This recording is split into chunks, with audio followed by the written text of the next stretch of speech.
أعوذ بالله من الشيطان الرجيم بسم الله الرحمن الرحيم يا أيها الذين آمنوا لا تأكلوا أموالكم بينكم بالباطل إلا أن تكون تجارة عن تراض منكم ولا تقتلوا أنفسكم إن الله كان بكم رحيما ومن يفعل ذلك عدوانا وظلما فسوف نصليه نارا وكان ذلك على الله يسيرا وقال تعالى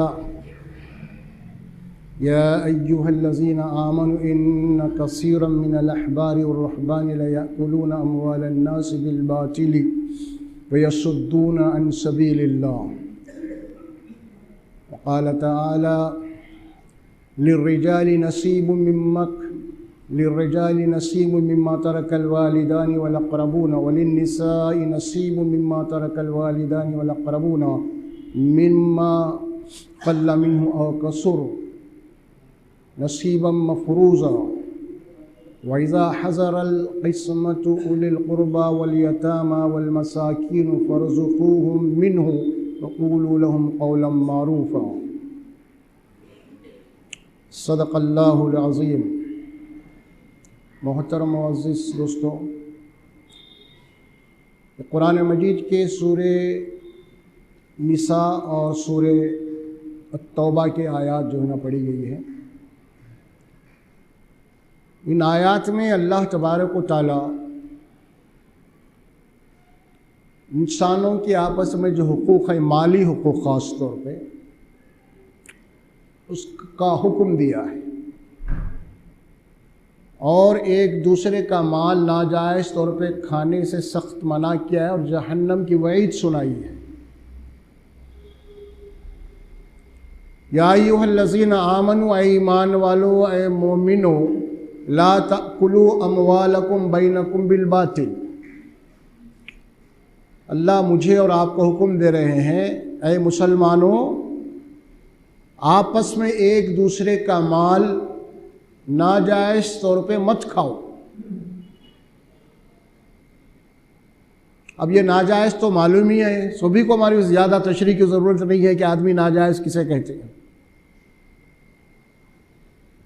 اور ہاں، مال کھانے کے اللہ تعالیٰ نے یہاں پہ دو طریقے بتائے۔ ایک دوسرے کا مال تم کھا سکتے تو تمہارے لیے حلال ہے، الا ان تکون تجارتا عن تراض منکم۔ ہاں، اگر آپس میں تم لوگوں سے کوئی لین دین ہو رہا ہے، کوئی تجارت ہو رہی ہے، اور وہ لین دین اور وہ تجارت بھی آپس میں دونوں کی رضامندی سے ہونا، یعنی ایک راضی ہے دوسرا پریشر ڈال، ایسا بھی نہیں، دونوں لینے والا اور دینے والا دونوں راضی ہونا کسی معاملے کے اوپر، لین دین کے اوپر، تو اس سے جو نفع ہوگا، فائدہ ہوگا، وہ تمہارے لیے حلال ہے، اسے کھاؤ۔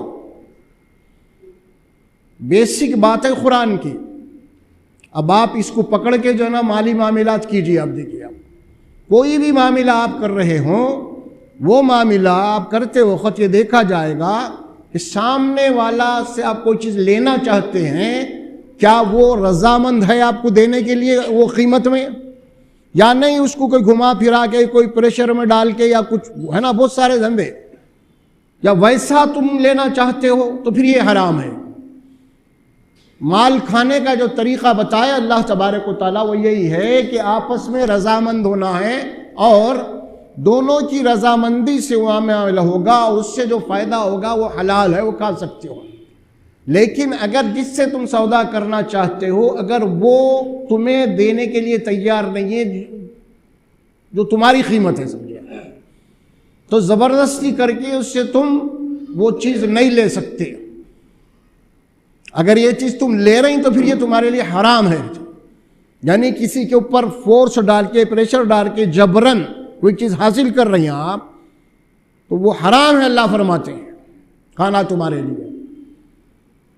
الا ان تکون تجارۃ عن تراض، اس کے بعد فرمایا ولا تقتلوا انفسکم۔ دیکھیے کتنی سخت وعید ہے یہ، کہ تم اپنے آپ کو قتل مت کرو۔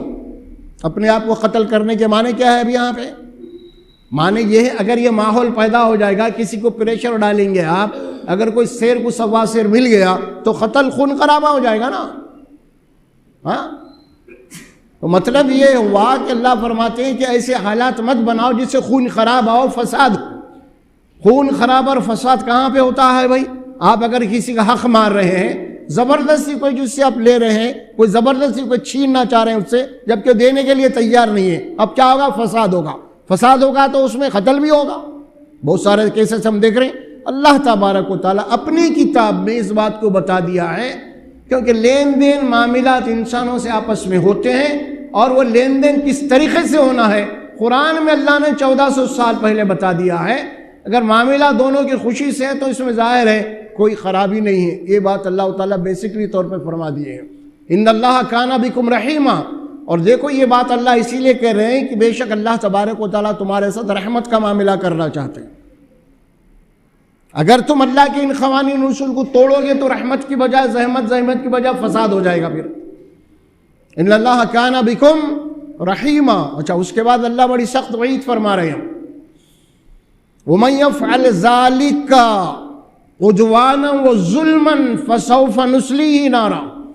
تم میں سے جو کوئی بھی اگر کسی کا مال ظلم اور زیادتی کر کے کھائے گا، اس کا حق مارے گا، ہم عنقریب اس کو جہنم کے شعلوں میں بنیں گے، ہم دوزخ کی آگ میں ہم اسے جلائیں گے۔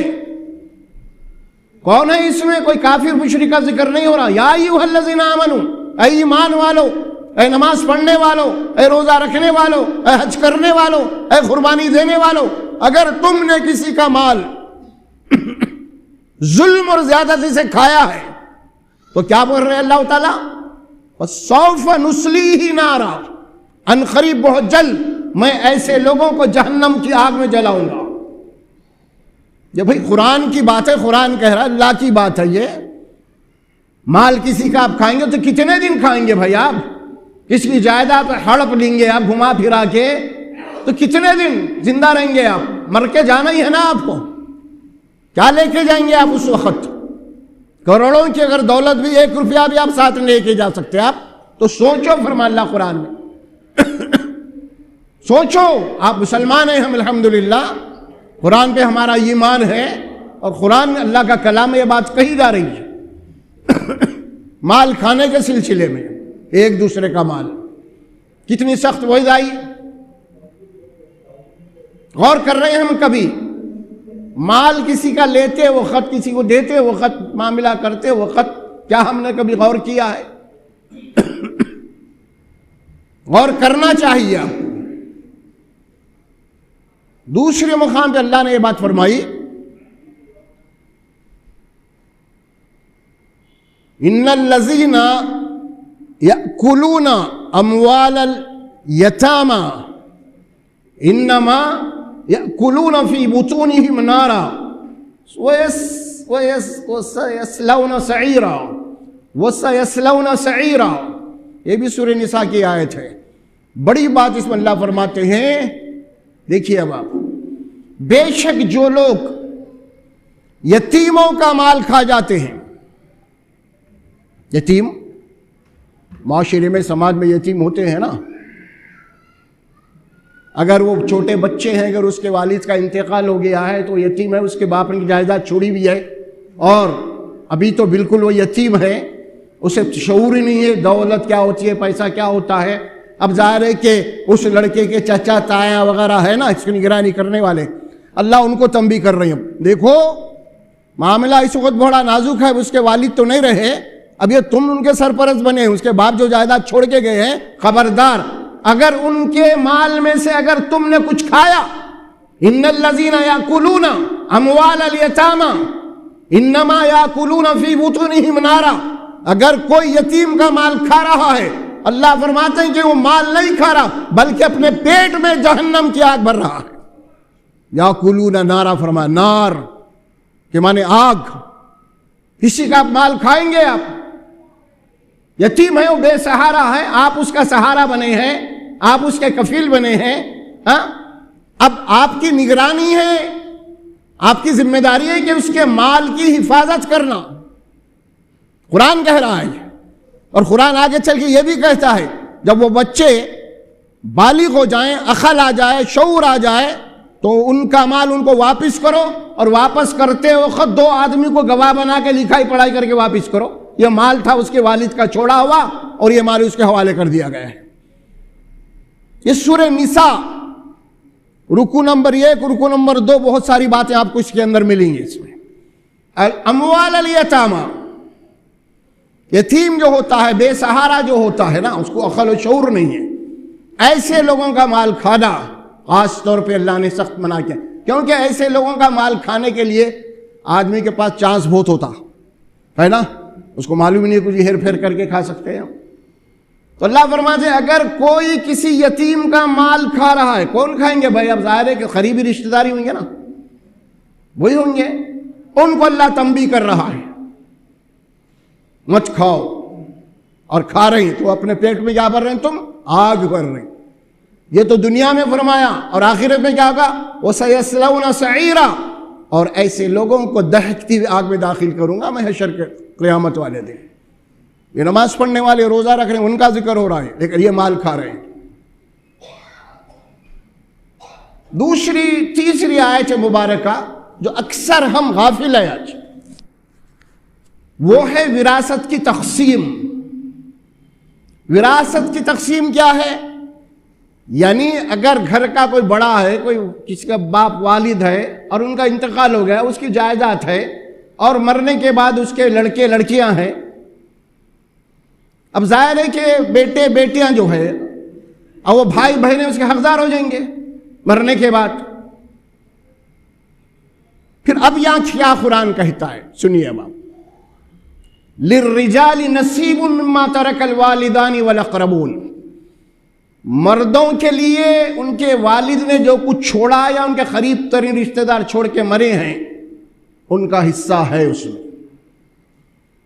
وَلِلنِّسَاءِ نَصِيبٌ مِّمَّا تَرَكَ الْوَالِدَانِ وَالْأَقْرَبُونَ، اسی طرح اگر ان کے لڑکیاں ہیں، لڑکے اور لڑکے دونوں کو چھوڑے ہیں تو ان کا حصہ اس جائیداد میں ہے۔ نصیب والاقربون، جو ان کے والد یا ان کے قریب ترین رشتہ دار چھوڑ کے مرے ان کا حصہ اس کے اندر ہے۔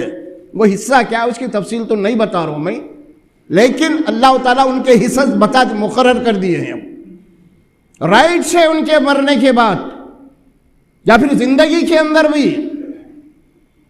باپ کی جائیداد کے اندر بیٹوں کا بھی حق ہے، بیٹیوں کا بھی حق ہے، یہ قرآن کہتا ہے۔ اب اس کے بعد مما قل منہ او کثر، چاہے وہ جائیداد تھوڑی ہو چاہے بہت ہو، پراپرٹی چاہے تھوڑی ہو چاہے بہت ہو، اس میں برابر کے حصے دار ہیں۔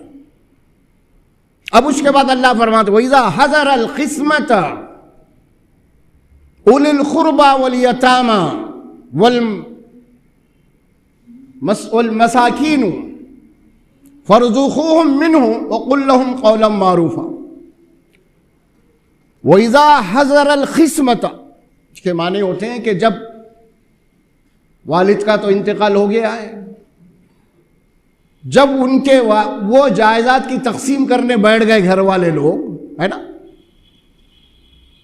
تو بیٹے کو کتنا چاہیے، بیٹی کو کتنا دینا چاہیے، تو اس وقت اللہ تعالیٰ خاص طور پہ یہ حکم دے رہے ہیں جب تم اپنی جائیداد کی تقسیم کرنے بیٹھ جاؤ یا اپنا مال چھوڑا اس کے مال کی تقسیم کرنے بیٹھ جاؤ بھائی بہنیں آپس میں، تو کیا کرو، یعنی وہ رشتہ دار جو تمہارے قریب ترین ہیں، جو وراثت میں تو ان کا حق نہیں ہے لیکن دور کے رشتہ دار ہیں، تو اس وقت ان کو بھی کچھ دو اس میں سے۔ کیا فرمایا؟ ہم تو حق دینے تیار نہیں، اللہ بول رہے ہیں یہاں تو غیر حقدار بھی اگر قریب ہے تو بانٹتے وقت ان کا بھی خیال رکھو۔ کون ہے وہ؟ اولو القربہ، جو تمہارے رشتہ دار ہیں خونی، اور والیتامہ، اور معاشرے میں تمہارے سماج میں اگر کوئی یتیم ہے خاندان میں، وہ بھی اگر آ گئے، حقدار تو نہیں ہے مگر اخلاقی حق ضرور ہے اس میں، والیتامہ والمساکین۔ اور اسی طرح اگر تمہارے رشتہ داروں میں کوئی محتاج ہیں اور ایسے وقت اگر آ گئے وہ، تو ان کو بھی کچھ اس میں سے دے دو، منہ وقل لہم قولا معروفا، اور ان کے ساتھ بات بڑی اچھی کرنا دیتے وقت۔ تم یہاں کہیں کو آئے، کیا حقدار ہے تمہارا؟ منع کر دیا اللہ۔ کیا رہا، کون ہے تم؟ کیا ہمارے باپ کے ہیں کیا؟ تو کیسے کیسے باتیں ہوتی ہیں ہمارے پاس، کیا بھائی اللہ کیا بولا؟ ان کو دیو اور دیتے وقت ان کو بات کرو تو ان کا دل خوش ہو جانا. وَقُلْ لَهُمْ قَوْلًا مَعْرُوفًا، نیکی نیچی نگاہوں سے مت دیکھو انہیں. یہ تنبیہ کیا، یہ حکم دیا اللہ تبارک و تعالیٰ نے. اب آپ جائیداد کیسے تقسیم ہوگی، اس کا بیس کیا ہے، وہ اللہ قرآن میں فرمایا. پہلے سب سے پہلے لڑکیوں کا حق نکالو. ہاں، اور ایک بات بھی اس کے اندر ہے، وہ ہے من بعد وصیۃ توصون بها او دین. انتقال ہونے کے بعد جو جائیداد، جو نقد مال چھوڑ کے مرے ہیں، تو اب اس میں اللہ تعالیٰ تقسیم کا طریقہ بتا رہا. پہلے سب سے پہلے تقسیم کا طریقہ کیا بتایا اللہ قرآن میں، یہ آیت میں؟ اگر مرنے والا کسی کا قرض باقی ہے تو سب سے پہلے قرضدار کو قرضہ دے دو. ایک پہلی بات. دوسری بات، اگر مرنے والا کوئی وصیت کیا ہے، کسی کچھ دینا ہے، بھئی میری وصیت فلاں کو دو، وہ نکالو. یہ دو ہو گئے نا. یہ دونوں ہونے کے بعد اب تقسیم ہوگی. اب وہ تقسیم کیا ہے؟ اب سب سے پہلے لڑکیوں کا، بیٹیوں کا حق نکالو. پہلے اللہ فرمایا کہ بیٹیوں کا حق پہلے نکالو، اس کے بعد بیٹوں کا حق، یعنی پہلے بہنوں کا حق نکالو، پھر بعد میں بھائیوں کا حق. اچھا، بھائی اور بہن میں فرق کیا ہے تقسیم میں؟ اللہ جو فرماتے ہیں وہ یہ ہے، اگر آپ کی جائیداد ہے تو 2 حصے آپ کو لڑکے کو ملیں گی اور 1 حصہ لڑکی کو ملے گا. اس کی مثال کیسی ہے؟ اس کی مثال یہ ہے، مثال کے طور پہ اگر آپ کے پاس یوں سمجھ لیجئے کہ 2 بیٹیاں ہیں اور 1 بیٹا ہے. ہاں، اب تقسیم کیسے ہوگی جائیداد؟ 2 بیٹیاں ہیں، 1 بیٹا ہے، تو اب 2 حصوں میں تقسیم ہوں گی. آدمی کتنے؟ 3 ہیں، ہے نا؟ 2 بیٹیاں، 1 بیٹا. تقسیم کتنے میں ہوں گی؟ اب 2 میں ہوں گی. آدھا آدھا کیا جائے گا. آدھا بیٹے کو دے دیا جائے گا، آدھا 2 بہنوں کو دے دیا جائے گا، اور وہ 2 بہنیں اس میں سے آدھی آدھی کر لیں گے. یہ ہے اصول. اور اللہ فرماتے ہیں کہ نصیبا مفروضہ، یہ ہر ایک کے حصے ہیں جو اللہ نے فرض کیا ہے. فریضۃ من اللہ، یہ اللہ نے فرض کیا ہے تمہارے اوپر اپنی کتاب کے اندر، کس کو کتنا دینا ہے، کتنا دینا ہے، اللہ فرض کر دیا. اس معاملے میں تم کوئی اپنی جناب عقل کے گھوڑے نہیں دوڑا سکتے. اب جس کا جو حق ہے قرآن میں بتا دیا گیا ہے، اور رسول اللہ صلی اللہ علیہ وسلم اس کی تشریحات کی ہیں کہ کس کو کتنا حق ملے گا. اگر اس کے اندر کوئی ڈنڈی مار رہا ہے، کوئی ناجائز کھا رہا ہے، کوئی زیادہ کھا رہا ہے، تو پھر وہ حرام ہے اس کے لیے کھانا. اور آج ہمارے پاس بہت بڑا ظلم جو ہو رہا ہے نا اور لڑکیوں کے اوپر، عجیب معاملہ ہے یہ. بھائی بہن کا حق دینے کے لیے تیار نہیں ہے. آج خود کھا جانا چاہ رہا پوری جائیداد. کتنے کیسز ہے ایسے؟ پوری جائیداد کھا جانا چاہ رہا باپ کی، بہنا ہے دینا ہی نہیں چاہ رہا ہوں. اور اسی طرح یہاں پہ کمزوری ایک بھی ہے کہ ایسے ماں باپ بھی ہیں جو بیٹیوں کو حصہ دینے تیار نہیں ہے ایسے کئی بیٹیوں کو حصہ دینے تیار نہیں ہے، بیٹوں کو دیں گے صرف. یہ ظالم ہے یہ لوگ اللہ کے قوانین کو جھٹلا رہے ہیں. اللہ نے ان کے حقوق کو بتا دیا قرآن میں، یہ تمہارے حقوق ہیں، یہ تمہارے رائٹس ہیں. یہ بیٹی کو اتنا دیو، بہن کو اتنا دیو، بھائی کو اتنا دیو، بیٹے کو اتنا دیو. باقی کے اور ہیں، لیکن صرف 2 چیز قریبی عرض کر رہا ہوں میں آپ. نصیبا مفروضہ فرمایا، اور فریضۃ من اللہ، یہ اللہ نے فرض کیا آپ کے اوپر. کیا فرض کیا اللہ نے؟ ان الصلاۃ کانت علی المؤمنین کتابا موقوتا، بے شک اللہ نے نماز کو فرض کیا ہے. نہیں، فرض ہے نماز. اور فرض کا لفظ تو نماز کے لیے بھی نہیں ہے قرآن میں. وہ تو آیا کانت کے معنی عربی زبان میں آتے ہیں، کتاب کے معنی فرض کے بھی آتے ہیں، قانون کے بھی آتے ہیں. لیکن چونکہ فرض کا لفظ یہاں جائیداد کے لیے فرمایا اللہ تبارک و تعالیٰ نے کہ فرمایا فریضۃ من اللہ. جس طرح نماز فرض ہے، روزہ فرض ہے، اگر حج فرض ہے، آپ حق تو نہیں دے رہے لوگوں کا، اپنی بہنوں کا، اور حج کو جا رہے ہیں.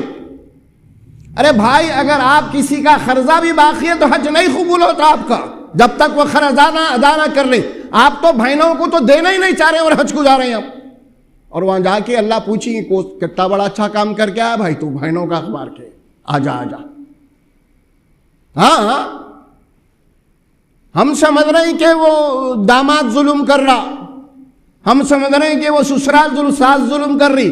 نہیں, ظلم تو پہلے اپنے گھر میں ہو رہا, بعد میں پھر وہ سسرال میں ہو رہا. ہم کیا بول رہے ہیں, ارے بھائی داماد ستا رہا, ارے بھائی ساس ستا رہی. پہلے باپ ستا رہا, پہلے بھائی ستا رہا بہن کو. پھر نماز بھی برابر ہے, دیکھے تو آپ روزے بھی برابر ہے, حج بھی کر رہی, لیکن حق دینے تیار نہیں ہے بیٹیوں کا بہنوں کا. کیا فرما اللہ تبارک و تعالیٰ نے اس کو, حرام ہے حرام. اگر آپ بہنوں کا حق مار رہے ہیں, بیٹیوں کا حق مار رہے ہیں, نہیں دے رہے ہیں, اور آپ حج کر رہے ہیں, عمرے کر رہے ہیں, اگر آپ 1000 عمرے کر لیں لیکن آپ اللہ کے پاس نہیں بچ سکتے. آپ یہ نماز اور روزہ آپ کو اس سے نہیں بچا سکتے اللہ کے عذاب سے.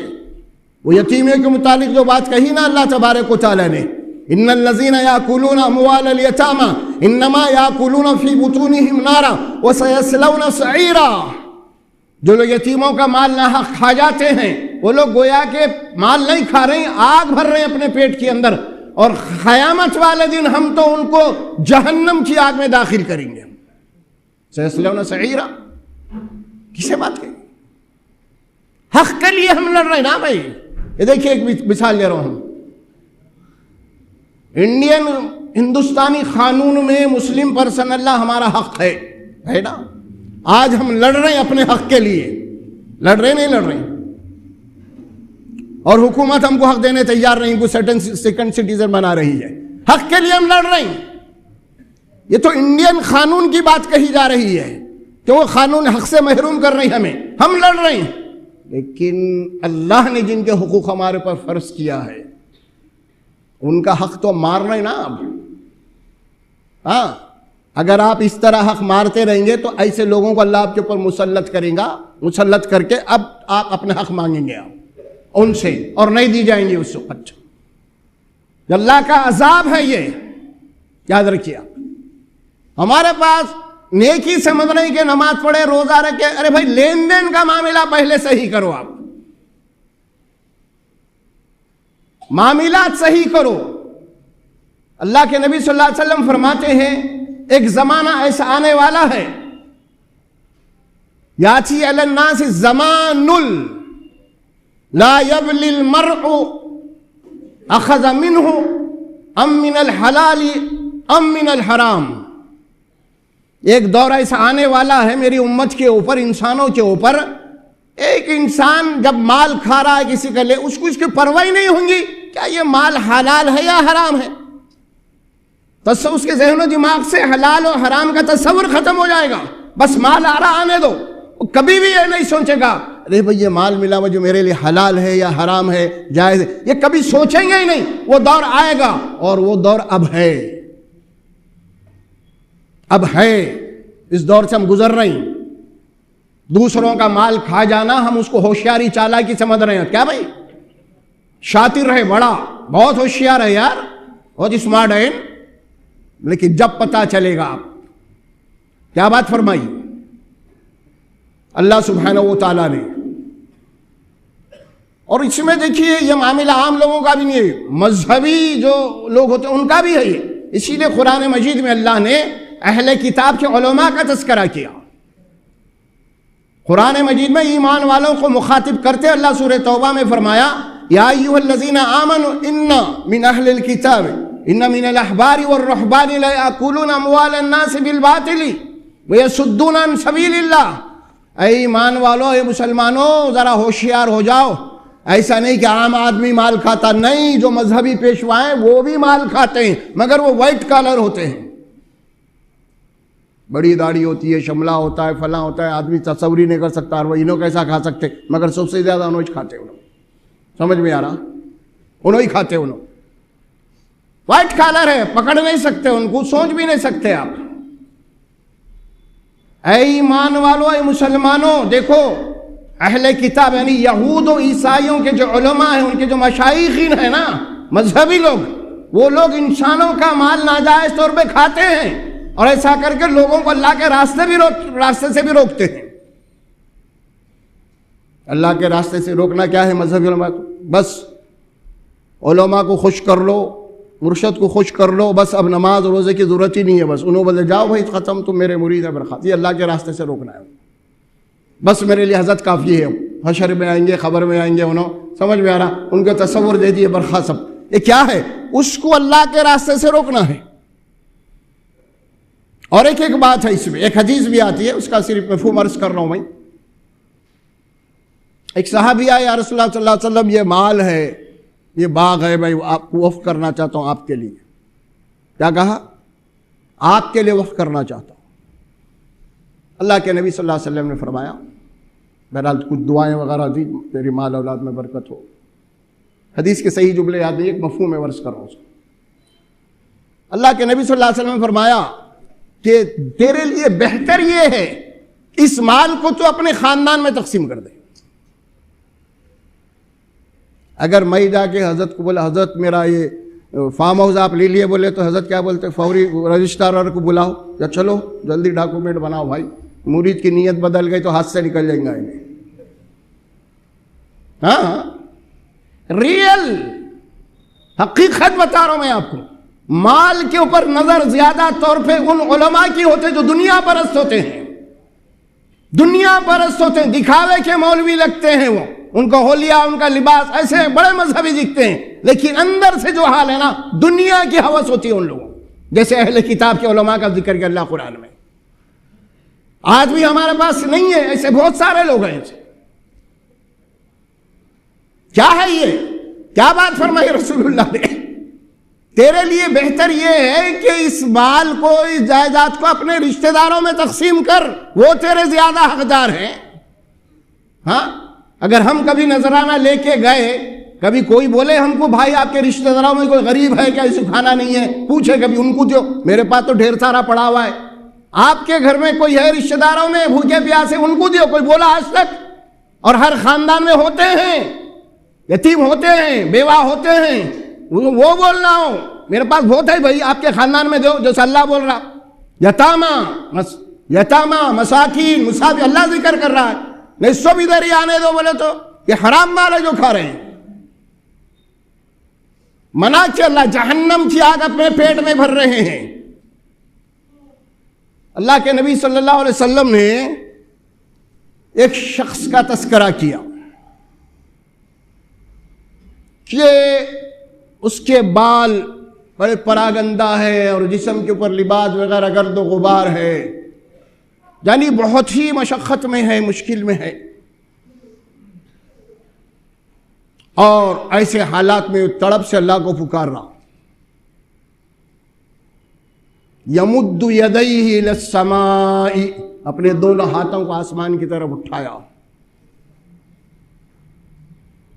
یا ربی یا ربی، اے میرے رب اے میرے رب، دعا کر اللہ سے، مانگ رہا کہ میں پریشان ہوں، میری مدد کرے میرے رب۔ تو اللہ کے نبی آگے چل کے فرماتے ہیں، وہ مطعمہ حرام، اس کا کھانا حرام کا ہے، وہ مشربہ حرام، اس کا پینا حرام کا ہے، وہ ملبسہ حرام، اس کا لباس حرام کا ہے، وہ غذی بالحرام، اور اس غذا حرام کی ہے، فَأَنَّا يُسْتَجَابُ بِذَلِكَ، اللہ آخر اس کی دعا کیسے قبول کرے گا؟ پوری حرام خوری ہے اس کی، پوری حرام خوری ہے اس کی۔ ایک آخری حدیث آپ کو بتاتے ختم کرتا ہوں بات کو۔ ایک صحابی نے قسم کھا کے حدیث سنائی، اگر میں نے کوئی بات غلط کہہ رہی ہے تو اللہ تعالیٰ جو ہے بہرحال ایک وعید سنائی انہوں نے، اگر کوئی آدمی ایک لباس بنایا، لباس کپڑے پہنا، اور وہ لباس خریدا ہے نا، اس میں 9 درہم اس کے اپنے محنت کے ہیں، کتنے؟ 9، اور 1 درہم اس میں کون سا ہے؟ حرام کا ہے۔ 9 درہم حلال کے ہیں اور 1 درہم حرام کا ہے۔ تو وہ صحابی فرماتے ہیں اللہ کے نبی نے فرمایا جب تک وہ لباس اس کے جسم پہ ہے کوئی نماز کوئی عبادت قبول نہیں ہے اس کی۔ کیا حال ہے؟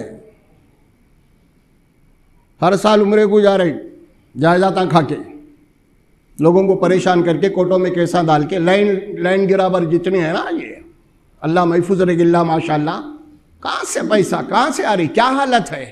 اللہ کو خوش کرنے جا رہے ہیں یا مخلوق کو ستا کے، مخلوق کو ترسا کے، مخلوق کو تکلیف دے کے اللہ کو خوش کرنا چاہ رہے ہیں؟ جبکہ حدیث میں آیا ہے جو آدمی مخلوق کو تکلیف دے گا اللہ اس سے ناراض ہو جائے گا، ناراض ہو جائے گا۔ اسی لیے وہ حدیث بھی بڑی مشہور ہے، آپ یاد رکھ لیجئے، اگر کوئی فرض اللہ مجھ پہ رحم کر، اللہ مجھ پہ رحم کر، اللہ مجھ پہ رحم کر دعا آپ کر رہے ہیں تو حدیث میں بات آئی، اللہ کے نبی نے فرمایا لا یرحم اللہ علی الناس، اگر کوئی آپ دوسرے انسانوں پہ رحم نہیں کر رہا تو اللہ بھی اس پہ رحم نہیں کرے گا، نہیں کریں گا رحم۔ سوچئے زندگی بہت تھوڑی ہے میرے بھائی، کتنے دن جیں گے آپ؟ 100 سال جیے نا یار، اس کے بعد جانا ہی تھے نا خبر میں، کیا لے کے جائیں گے میرے بھائی؟ پھر واپس آنے کا تو مسئلہ ہی نہیں ہے، چلو بھئی ایک کوئی چانس ہوتا واپس آ کے پھر کچھ کریں گے، وہ تو ہے ہی نہیں یہاں پہ، جو گیا گیا ختم برخاست، پھر کل کیا ہوگا میرا اور آپ کا؟ مال کھا کے جا رہے ہیں، مال چھوڑ کے جا رہے ہیں، اولاد تو عیش کریں گی اور ہم کو عذاب ہوگا نا وہاں پہ۔ کیوں کھا رہے ہیں؟ کیوں تکلیف دے رہے ہیں لوگوں کو آپ؟ گھروں کے اندر، رشتہ داروں کے اندر، بھائیوں میں، پڑوسیوں میں جھگڑے یہی ہیں۔ اور کیجئے، اللہ کے نبی فرماتے اگر کسی نے کوئی دوسرے کی اگر ایک بالی زمین بھی اگر ناحق قبضہ کیا ہے تو حشر قیامت سے لے کے حشر تک کیا فرمایا؟ 7 زمینوں کے اندر دھسایا جائے گا اس کو۔ ایک بالی زمین، یہاں تو جناب ایکڑوں کے ایکڑاں کھا جا رہی ہیں ڈاکومنٹ بنا کے، پرانے نظام کے دور کے ڈاکومنٹ بنا رہی ہیں، عدالت میں قسم کھا رہی ہیں۔ آپ کون ہے بے؟ مسلمان، لاؤ جی قرآن ہاتھ رکھو، قسم کھاؤ کہ سارے ڈاکومنٹ صحیح ہے، ہاں اللہ کی قسم کھا کے میں کہتا ہوں قرآن پہ ہاتھ رکھ کے جو بھی بولوں گا سچ بولوں گا اور سچ کے سوا جھوٹ نہیں بولوں گا۔ اب اس کا ریورس کیا ہے؟ اللہ کی قسم کھاتا ہوں قرآن پہ ہاتھ رکھ کے جو بھی بولوں گا جھوٹ بولوں گا اور جھوٹ کے سوا سچ نہیں بولوں گا، یہ معنی ہے اس کے۔ قسم کیا حالت ہوئیں گی کل حشر کے میدان میں؟ کتنے دن کے لیے کر رہا بھائی آخر تو یہ؟ کتنے دن زندہ رہیں گا؟ کتنے دن کھائیں گا؟ کتنے دن عائش کریں گا میرے بھائی؟ سوچ میرے بھائی، آخرت کی زندگی ہے میرے بھائی، کیا جواب دے گا وہاں پہ؟ جائیدادیں چھوڑ کے گئے، نظام چھوڑ کے گئے، کیا کر رہے؟ کیا لے کے گئے انہوں؟ وہی 2 گز کی زمین ملی نا، ہم بھی جائیں گے تو وہی ملیں گے نا، حساب کتاب تو ہے نا۔ سوچئے آپ ذرا، جائزہ لیجئے، نمازیں پڑھنے سے کچھ ہونے والا نہیں ہے، لوگوں کے حقوق معاف نہیں ہوتے، آپ حج کرنے سے لوگوں کے قرضے معاف نہیں ہوتے۔ آئندہ میں بتاؤں گا انشاءاللہ قرض کسے کہتے ہیں اور قرض لینے والا کیا ہوتا ہے انشاءاللہ۔ بارک اللہ لی لکم فی القرآن العظیم۔ السلام علیکم۔